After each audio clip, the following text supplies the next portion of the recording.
Morning, good afternoon. Welcome to today's webinar. Thank you for your patience. We just wanted to allow all the participants and attendees to join in and get settled in. I'm Ruturaj Waghmode. I'm VP of Data Solutions at AIS. I'm going to be your moderator today. With me, today's topic is democratization of data. And with me, we have Pravin Diaz, who joins us from BizDynamics, a cloud business unit of Value Momentum. Neil is a data and analytics leader with a background in insurance, banking, and financial services. He's the Senior Vice President of Partnerships at BizDynamics, where he leads the advisory group on data and analytics offerings.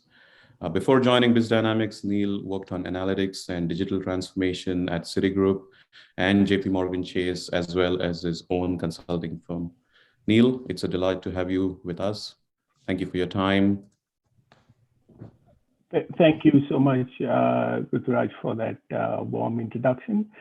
Very excited to be here to represent BizDynamics in the forum, and thank you guys for providing us that opportunity. So I think in the spirit of discussing the topic on hand today, we really wanted to accomplish three things. One is give you guys a view on what we see as democratization of data. What does that mean for you? And lay out that a set of use cases that can illustrate that purpose. The second point we really wanted to get to is really understand where you are as insurers on your journey towards that destination. That was the second.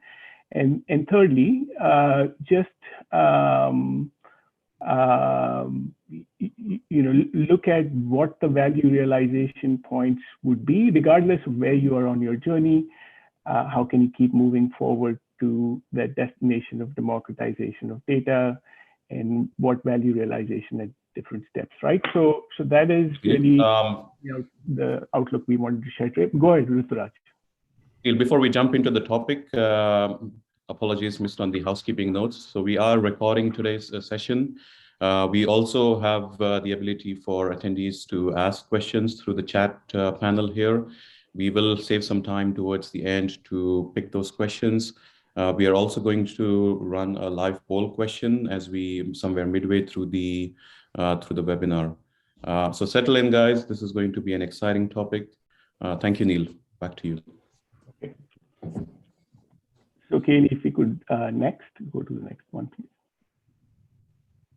So before getting into democratization of data, we just wanted to provide our point of view on what we see as sort of the broader P&C insurance industry challenges, and then think through where data and analytics can play a part there. So, for example, within sort of the broader P&C environment, we're all dealing with digital-first customers. We're dealing with gig workers who might need specialized solutions. We're dealing with insurtechs.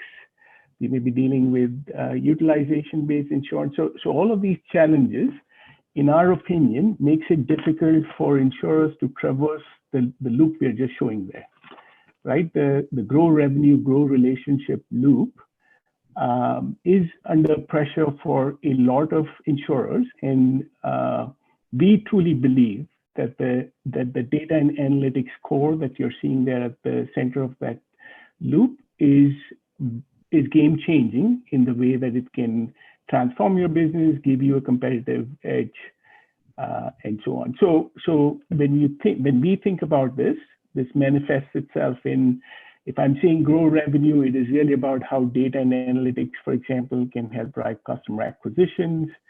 If I'm saying grow relationships, again, it's really around how data and analytics can, for example, help with retention on the policyholder side. Right, so just a little bit of background before we get more deeper on the topic. So, Kaylee, next. So, so data analytics being a big topic, just a few blurbs here to describe what do we mean by data and analytics. What are the component parts?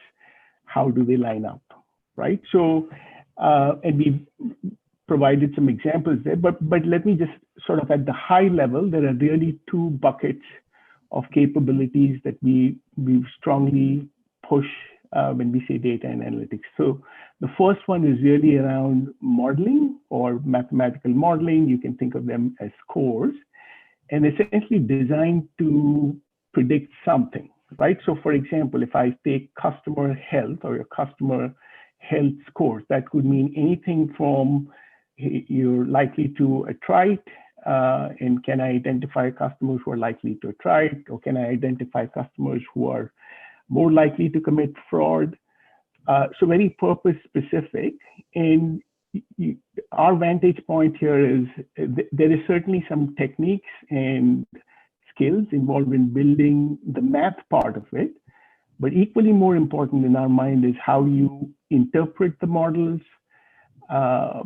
The correlations in the model that can give you business insight, and so on. So for example, if I'm building a likely to attrite model, understanding what factors go into that model, is it related to age? Is it related to a customer's financial position changing, and so on.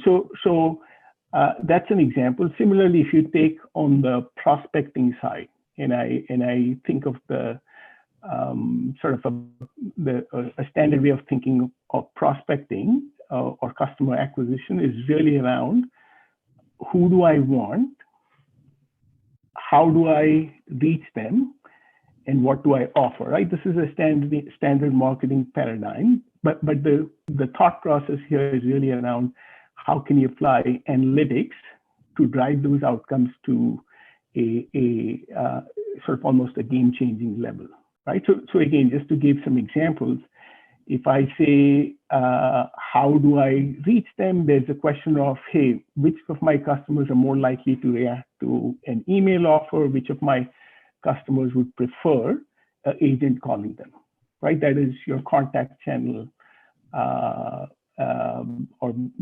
analytics being applied to contact channel preferences, right? Similarly, if you say, what do I offer you?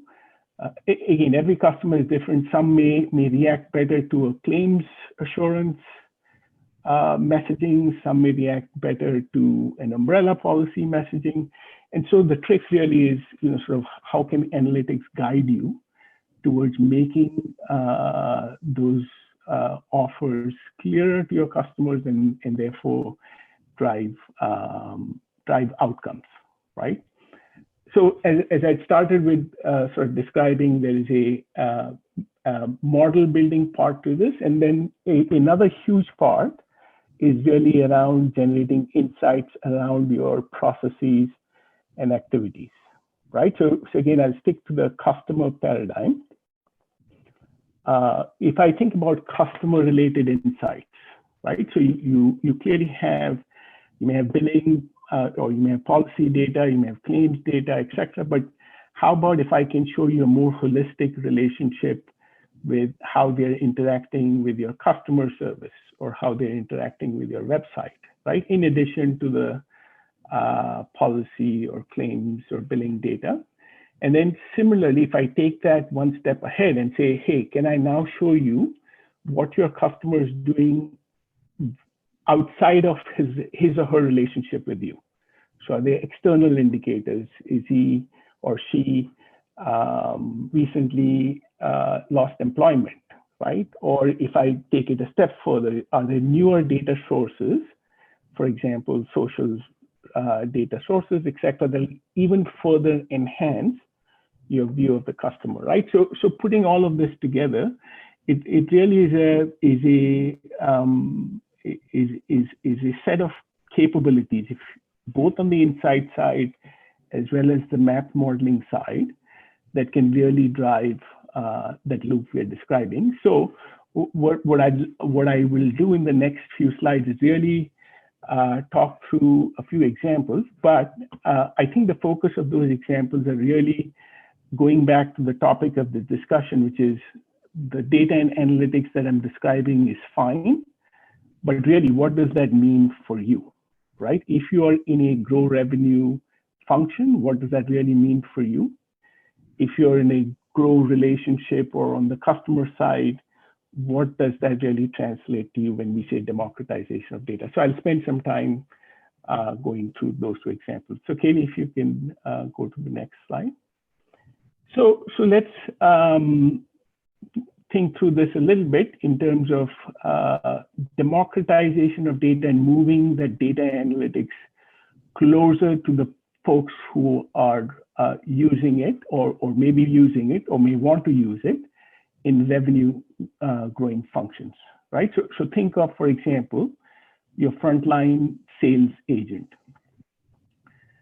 Assume for a second the frontline sales agent is driving a retargeting program. So folks who've applied but not necessarily signed up with you, right? Now imagine that I'm giving that frontline sales agent a lead conversion score, so your likelihood to convert. I'm also giving him or her a lot of contextual information, which is to say, when was the quote last made, or how many times have I, as a customer, come and visited the website since the quote was provided, right? So these are all what we would describe as analytics and contextual information that will really enhance that interaction by that front-end sales agent. So again, giving an example of how pushing out that data to what is essentially a frontline person might really drive outcomes, right? Similarly, if I take the other extreme now and just think about your board or executives, right? Making, for example, market expansion decisions. So I'm looking to expand in the state of Utah, right? Is there external intelligence that will really tell me how fast is the market growing in our specific segment, or if I'm looking to expand in small commercial, how fast is contractor segment growing in the state of Utah? So I should have those answers with me through the lens of external data, external competitive data curated in a certain way for me to get to those answers quickly, right? So two spectrums, both served by data, different needs, different objectives, right? Similarly, if I take distribution and you say, hey, what are strategy and analytics elements there? For example, if I'm looking at a digital application or quotes being made by a digital application, right? Can I really understand how much time a customer is spending on every field, right, as they're entering their digital application or their application? And does that lead to insights around, should I really be asking this question, or is there pre-filled data that's available, and so on? So it can drive process simplification and so on, right? And so just broadly, again, coming back to the theme of the slide is really around pushing the data out within sort of the confines of your business objective, but to different entities within that chain. So Kaylee, if we can go to the next one. Again, this is again, and I won't go through this in detail, but just again, think of this as pushing data out, let's just say in our original paradigm of growing revenue and growing relationship, to the folks who are looking at your customer relationships and trying to grow them, right? So again, I would go through the same process, which is to say a frontline CSR, will it be valuable to the frontline CSR to really know what the caller's intent is before they take that call, right? So is there evidence points or contextual data that can be provided to the CSR that says, hey, this person called, this was the reason they called, or since they called the last time, they've gone and looked at this page 4 times. right? Things of that nature that can really provide that richer experience, richer customer experience, and so on. And so, I think there is also one other last part that I would describe in driving data-driven outcomes, and that's really around automation, right? So if you think about some of these analytics and insight-oriented discovery patterns, the question is, can they drive automated or outcomes? So example, as in I have a conversation with a call center representative, does that conversation, because I mentioned my concerns around inadequacy of coverage, does that lead to an email that makes a umbrella coverage offer, right? Or, for example, if I can organize the data in a certain way that tells you, hey, Neil has called 3 times in the last 1 month talking about his billing, and he's visited our page 4 times looking at the billing website, right? Does that trigger, or should that trigger proactively an automated message of some sort to me, providing me with that information in a proactive way or not? So just another flavor on data and analytics, driving this relationship growth, but with automation techniques and tools. Thank you, Neil. So I think I love the way you described what would traditionally be known as problem areas with data as data strategies. Because it's a mindset that we do need to shift and look at data as opportunities. And I also love the how you framed the interconnection between these strategies, because a piece of data can provide many perspectives and views to different stakeholder groups, to audiences, to roles. So, and that's really a powerful message there. Thank you for unpacking this for us and for the audience. I think this is a good segue for us to get into a conversation and hear your perspective, Neil, on now you've defined the data strategies, and how does the democratization of data, what does that journey look like for an organization in kind of moving some of the barriers and some of the challenges that we would have? And more importantly, what are some of the benefits that we can aspire towards and framing it in the context of democratization of data? Sure. So that's a good segue, Ruturaj. So can we move to yeah. So I think having established, hey, there is value for everybody as we go towards democratization of data and value in every function, in every role possibly.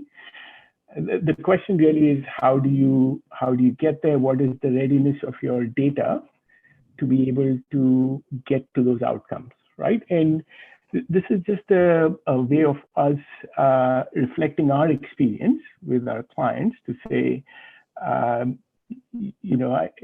when we look around, a significant percent of carriers may be in what we are terming as siloed data. So this is application-specific data that's landed, it's purpose-specific. I could pull reports specific to that application or process, and so on, right? And then as you think a little deeper, we've seen organizations where whether it's application data or partner data sort of landing in a spot with data pipelines, and a little moved away from that internal siloed structure.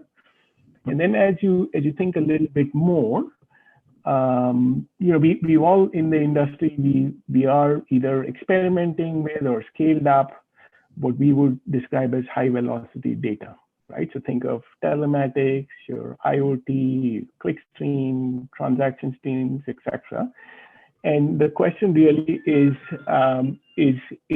there a case to be made around that kind of data being handled best in the cloud, right? And that's really what we're describing as the cloud data management. So have you moved to the cloud to take advantage of the processing power and the scale, right? again, the one above that, we're really talking about data gateways, meaning external data, being able to access and integrate external data in a seamless way, and so therefore leverage external data pipelines in your insights, modeling, and so on. And then the one that we're really describing on top there, which we're describing as connected data, and that is really around have all your data sources, be it external or internal. You have capabilities to align them, link them, assemble them, curate them, model them for use at cloud scale, right? So that is really what we have described as connected data there. And so you can see that there is a spectrum, right? And folks might be in different buckets, or you could be in multiple buckets, right? So just as a way of us thinking through where our customers, or knowing where our customers have been. So, one of the things we wanted to do in this webinar is really collect your feedback and see where do you, as a insurer, see yourself in this process towards democratization of data, and more specifically aligning your data, right? So I think we had a quick poll organized just to get that insight. And Mike, should I ask you to put up? Thank you. So we have the poll question up on your screen. Depending on your setting, feel free to move the poll window around. It should allow you to dock it so that you can see the background slide as well.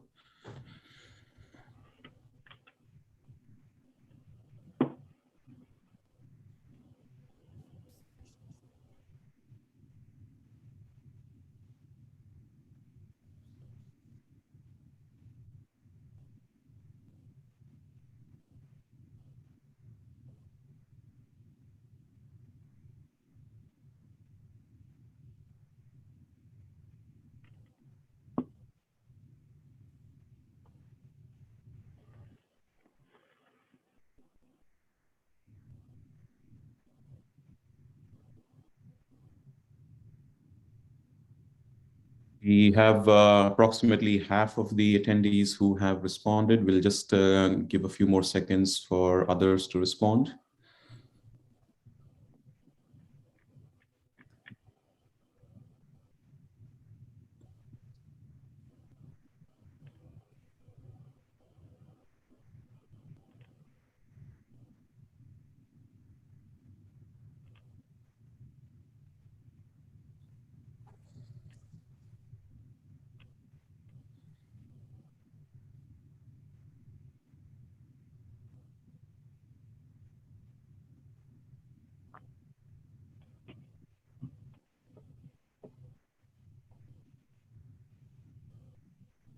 Right, we'll give it just a couple of more seconds, and then we can look at the responses in real time.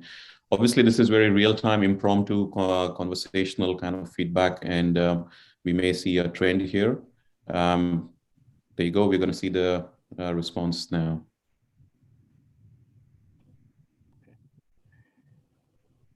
So really interesting response.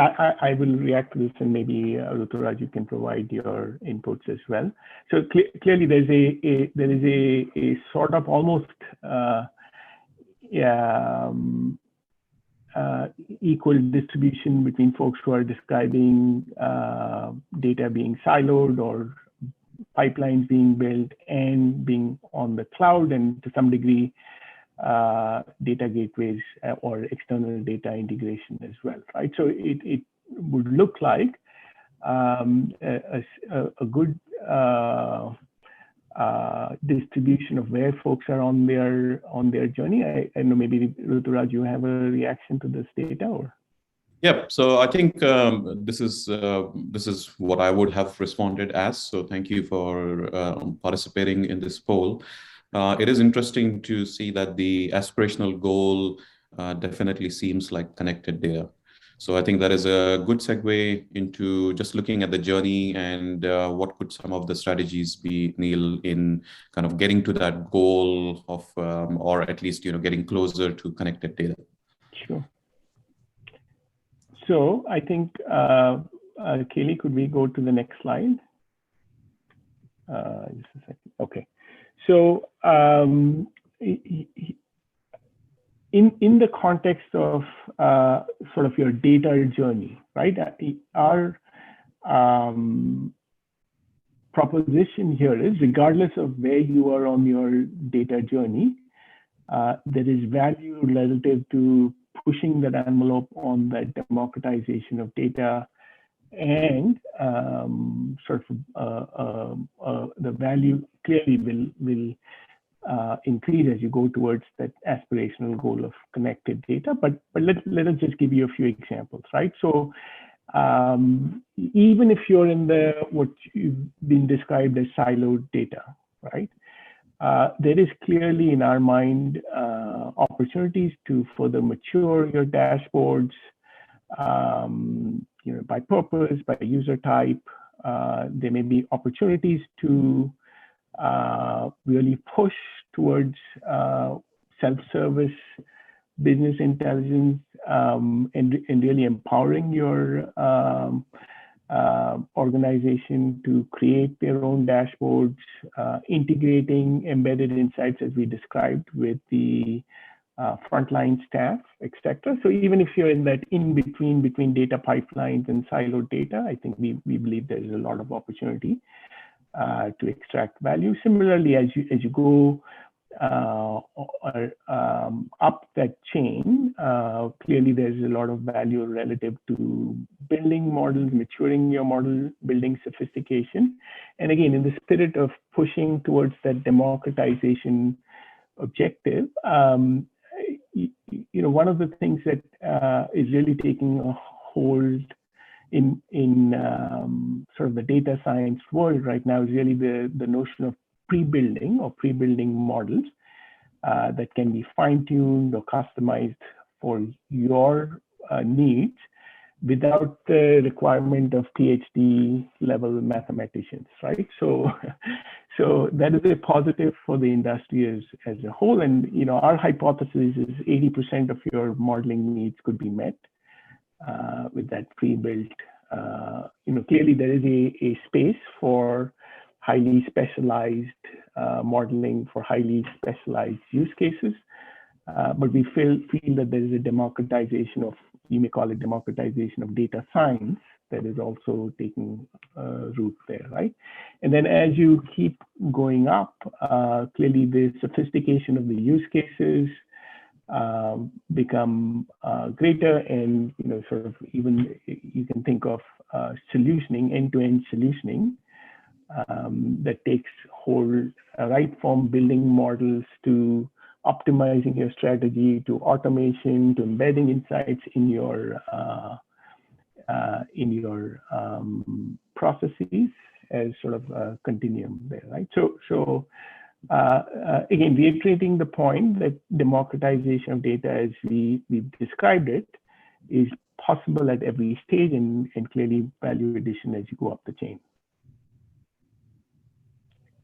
Katie, go to the next slide. Okay, so this is our perspective here on what is needed to accomplish that democratization of data objective. And so pictorially, if you see this, I mean, we have described what we are calling as a connected data and analytics goal. Going back to the poll question and the aspirational desire to be in that connected data space, right?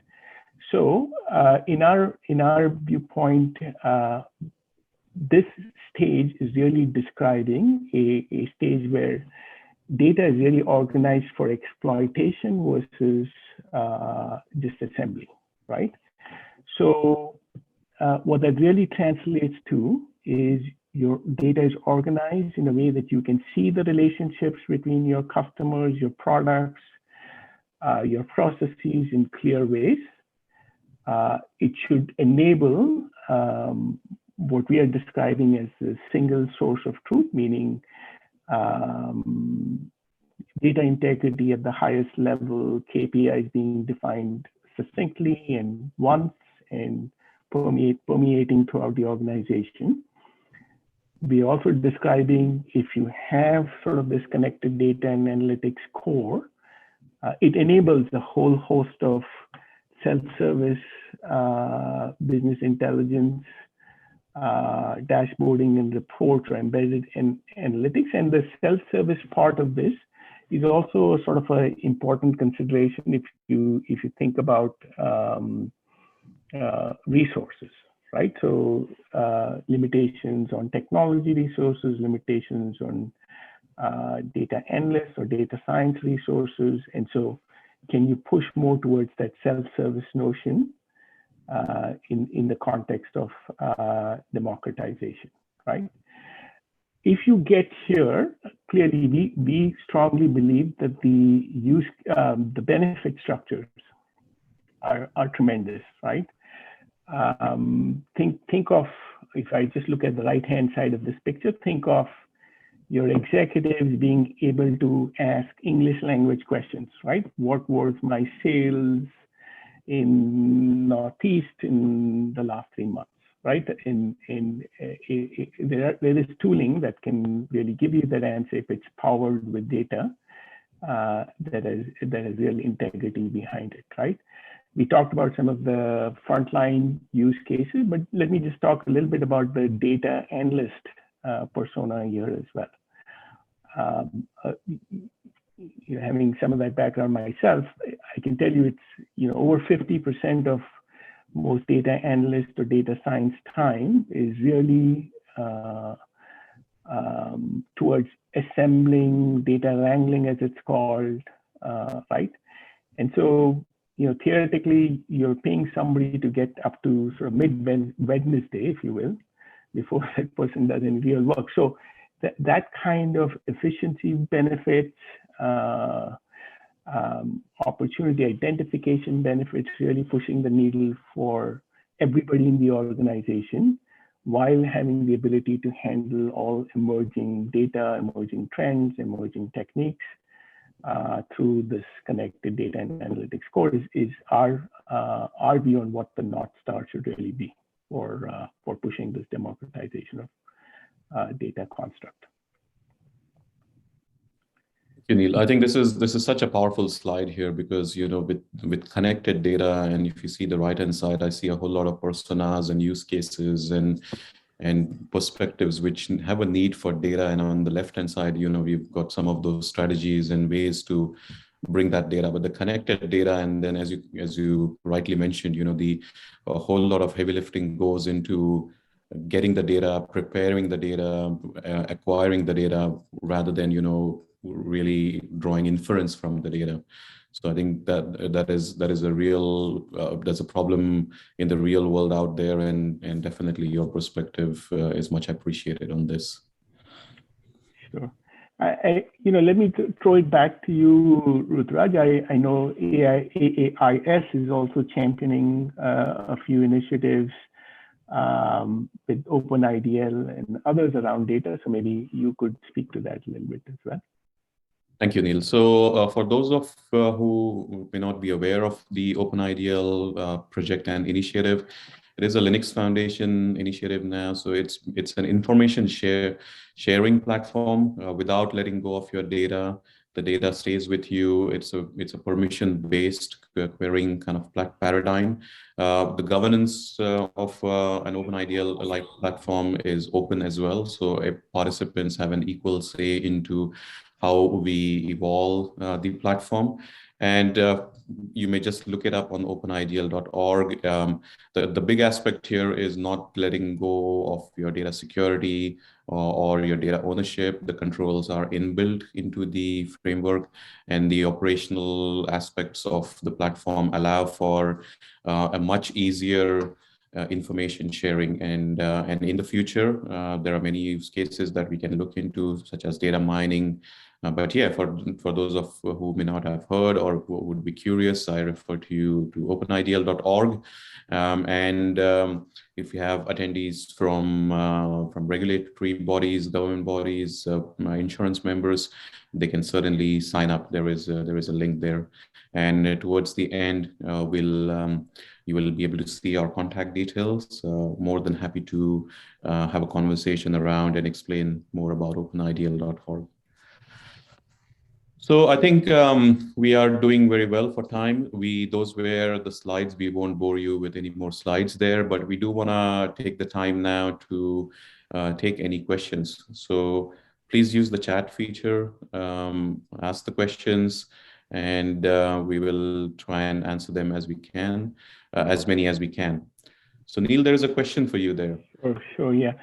I'm just reading the question, and the question was really around how do you build a business case for democratization of data with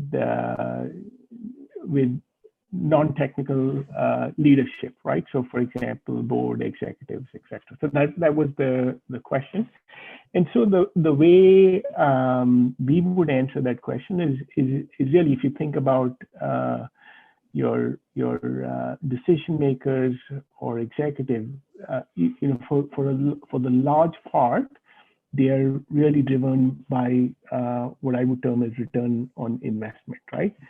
So if you think about that in the data and analytics realm, one of the places that we would recommend starting is really around building the appropriate set of use cases, right? To describe what that business benefit would look like. Where are you moving the needle? So if you recall in the start of our presentation, I went through a set of use cases. Now, clearly that has to be customized or made specific to your needs or your business model. And so if that can be described well, then I think the other half of that equation is really how do you get there in efficient ways. And again, going back to the notion of democratization of data, it is really about unburdening or your technology folks, your data science folks, so that a lot of that heavy lifting around insights and enablement can be done by sort of the larger swath of employees, right? So what is the right level of self-service tooling, as an example, that should go into the way you think about accelerating some of this, and so on. So, and then coming back also to the platforming aspect of this, right, which is having that connected data core to drive sort of the democratization of data in a highly efficient way. So multiple pieces here, but we really describe that as having the right set of use cases, and then really looking at the right way to scale up the distribution of insights and so on within your organization. That certainly is so true. We have the next question, and it's for me here. I'll read out the question. Data transformation projects can take forever and entail a large budget. How do we keep ours moving towards realistic outcomes? Great question. No silver bullet there. I think any of us who have been involved with data and projects of any size, the transformative aspect of data projects is, the goalposts certainly ever shifting. That's what it feels like, because, there's new paradigms, new drivers, new challenges, new needs coming in at a much faster pace than they have ever been. And also the success rate on the data transformation projects is not as great. I mean, it's probably in low tens. And there are many, many reasons for that. But how do you kind of, keep a transformation project on track? My perspective and my experience has been that set realistic goals. It's definitely a journey than a quick destination, and it certainly evolves. It's almost an unbounded problem to solve. And the other aspect, especially in the context of data democratization, is shift the paradigm more towards what is it that you need from the data. Try and resist the temptation of give me all your data and I'll make sense of it. Rather, try and only extract the snippet and the information, the value that you need from that data. That will save a large kind of resource utilization into any of that transformation project. And lastly, I would say have a robust but friendly governance framework. I think the governance should allow for increasing the trust, increasing the velocity by having an open conversation around, breaking down those barriers to which have created the silos there. So no one answer there, but it's a combination of things and a little bit of experience. The velocity will come with the flexibility, with agile thinking, and applying some of those strategies that you may have heard here today. The next question there, it's also for me. I'll read out the question here. Data democratization sounds great, but what about data security? We don't want to lose our competitive advantage or have a data breach. That is a great question. So I think all of us have had some or the other experience with data security, and obviously we have ring-fenced security protocols and framework and risk frameworks around data, because it's exactly to prevent that, right? I mean, breach of data or data getting into the wrong hands, or a piece of data which was consented for a certain use case or a certain perspective gets utilized for something else. So that drift, how do you put some measures to control that drift? So I think from a security standpoint, with the right framework, and this is both technology and governance, I think you can have data sharing and really information sharing with security preserved. In fact, I would argue that the right platform, and OpenIDL is a good example where data stays with the participating member. It is a permissioned query, a query which has been sanitized, which has been authorized by the data owner, is allowed to run against that data. A very small information layer or a snippet of information is extracted, and that is what kind of moves around, but everything is kind of very visible, very auditable. It is not where you transfer large amounts of data, and then that's where the security concerns arise, because once you have let go of your data, you do not know who's doing what with it. And that, yes, within an organization's context, you will have some parameters, and I think it's still within your walls, so to speak. But the problem is real and even exasperated as you have to get data out of your walls.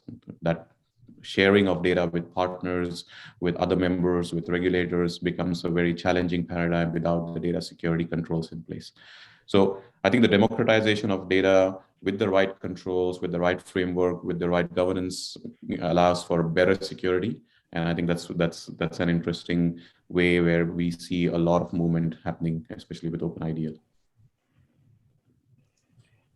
So thank you, Ruturaj. I'm just seeing another question there from our audience, which is around how do you move the organization more towards a data-driven culture, right?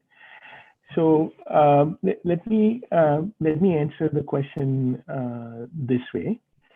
I think there's a fundamental belief, and we at BizDynamics strongly believe that, which is to say the data and analytics has the most powerful impact when it is combined with business and business understanding and business thinking, right? In our opinion, most of organizations would miss out on the opportunities if it's a very restrictive approach, call it a center of excellence approach, right, to permeating data and analytics. And so the question really becomes, okay, how do you push that culture out? And a lot of that in a lot of ways depends on or should be aligned with making the organization more data literate, right? So every role, every function in any organization should be driven or should be motivated to become more data oriented, more data driven decisions, and so on. So let me just give you an anecdotal example of where I had seen that culture equation playing out in one of our client situations. The entire marketing team every quarter used to take 1 week off from their day jobs and sit in a room and do nothing but create reports and dashboards, right, for 1 whole week. So that had so, at least as I viewed that process, that had so much benefits in terms of sort of truly internalizing what that problem statement is. Where am I missing the data? What do I really need to get to? And if in those sessions, if you had sort of your data-oriented people or technology people sitting, it's a great eye opener to what is really needed and what's really the value of that data exercise. So just an anecdotal story to describe what moving the culture on data would mean, and we certainly think it's the right thing to push your organization. There are various strategies to do that, but clearly more data literacy, the better. That is a great answer, Neil. I think that example is so I think it will resonate with all of us because we have those pockets within the organization which take data very seriously, but also I appreciate that a lot of effort goes into getting those data-driven metrics. So it's kind of, culmination of the awareness aspect and getting more data-driven, but also facilitating and streamlining and making inroads into improving how data sharing, data, and that getting to that vision of connected data, which you kind of touched upon, is so needed in the modern world. Neil, that is all. Those were all the questions that we have. Any final words from you? No, I'd just like to thank AAIS for giving us the opportunities to describe our views. I certainly enjoyed the talk, and I'm certainly excited to answer any questions. We have our contact information there on the screen, so happy to circle back with the audience if you so desire, and happy to reach back out. Thank you again, Ruturaj and AIS, for giving us the opportunity. Likewise, Neil, thank you so much for your time and your perspective. We really enjoyed. I think you had some great strategies there. The benefit story is so profound, and I think some of the examples that you quoted were also very interesting. We thank you for your time. Thank you to all the attendees and the participants, and thank you for participating in the poll. The questions were very good. We have our contact details here. We will cut a recording of this webinar and make it available. We'll push that out. You may also receive a survey question just for us to get some feedback on what you liked, what you didn't like. Just helps us improve, pull the right content and the speakers into some of the next webinars. So we did well for schedule. We have the gift of time. We will close the webinar out here. Thank you so much and have a wonderful day ahead.